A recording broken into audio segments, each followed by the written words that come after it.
সবাই মিলে গড়ব দেশ, মাছে ভাতে বাংলাদেশ। তো এই প্রতিবাদ্য নিয়েই আমরা বাংলাদেশ গড়ার স্বপ্ন দেখেছি, আমরা বাংলাদেশ গড়ার স্বপ্ন দেখে থাকি। তো সেই বাংলাদেশকে সুন্দর করতে, সবুজায়ন করতে আপনাকে আমাকে দায়িত্ব নিতে হবে। এটা যদি আমরা দায়িত্ব না নিতে পারি তাহলে সবুজায়ন করতে পারবো না। কারণ এই বাংলাদেশের মানে আয়তন হিসাবে এই বাংলাদেশের যে ভূখণ্ডে আমরা যদি এই বাংলাদেশের ভারসাম্য ধরে রাখতে গাছ লাগানোর কোনো বিকল্প নেই। তো সে জায়গা থেকে এই যে বর্ষা মৌসুম চলছে, বৃক্ষরোপণের কিন্তু একটি উপযুক্ত মৌসুম।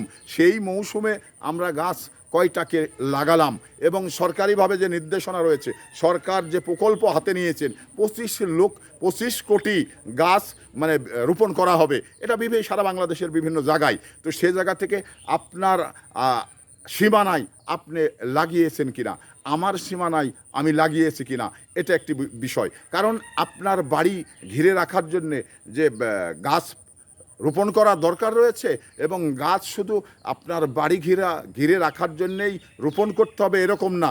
একটি ফলজ গাছ লাগালেন, নতুবা একটি ওষুধি গাছ লাগালেন, নতুবা একটি কাঠের গাছ লাগালেন, যেটাই করবেন সেটাতেই কিন্তু আপনার আয়ের রাস্তা তৈরি হবে। তো সেই আয়গুলো আমরা মানে স্বল্প আয়ের দেশ যদি আমরা সবাই মিলে মানে চিন্তা এবং ভেবে বাংলাদেশকে মানে এগিয়ে না নিই তাহলে কিন্তু বাংলাদেশ এগিয়ে যাবে না।